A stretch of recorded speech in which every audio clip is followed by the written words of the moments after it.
In 612 BCE, the impossible happened.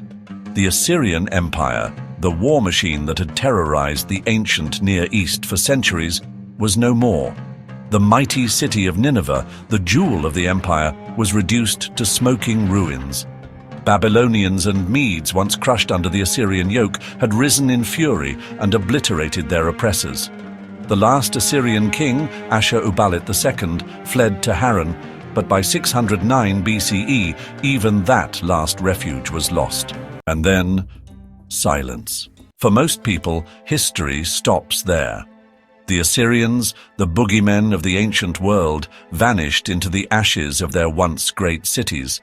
But what actually happened to them? Where did the Assyrians go?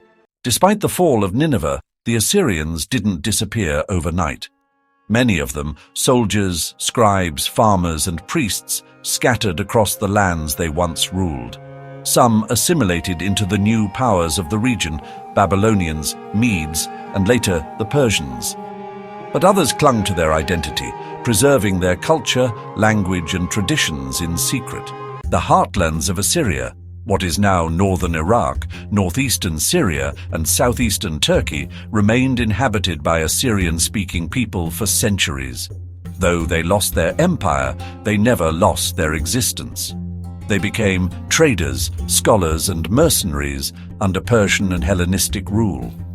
Even the great Persian king, Cyrus the Great, allowed them to maintain some of their religious and cultural traditions.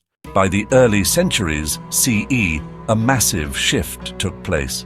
Many Assyrians embraced Christianity, becoming some of the earliest followers of the new faith. The ancient temples of Ashur and Ishtar gave way to churches and monasteries, and their once feared warriors became monks, scribes, and missionaries. The Assyrians played a crucial role in spreading Christianity across the Middle East, India, and even China. Under Islamic rule, Assyrians became dhimmis, protected but second-class citizens.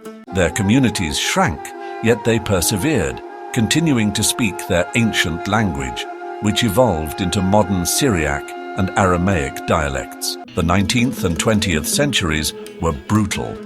The Ottoman Empire, in its final years, carried out massacres against Assyrians, especially during World War I, in what is now called the Sappho, or the Assyrian Genocide. Thousands were killed, and many were forced to flee their ancestral lands. Those who survived scattered across the world, forming communities in the United States, Europe, and Australia. Despite everything, they held on to their identity. Today, the descendants of the ancient Assyrians still speak dialects of their ancestral language, still celebrate Akitu, the Assyrian New Year, and still call themselves Assyrians, despite being stateless for over 2 millennia.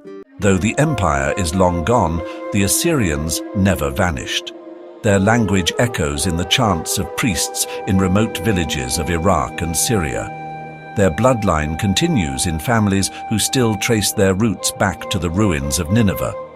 And their influence lives on in the cultures they once ruled. The fall of Nineveh wasn't the end.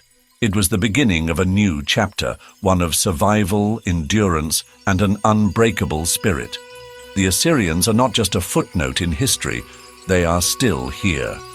History isn't lost, it's just waiting to be told. If you want more hidden stories from the past, make sure to like, subscribe, and share. Let's keep these incredible histories alive together.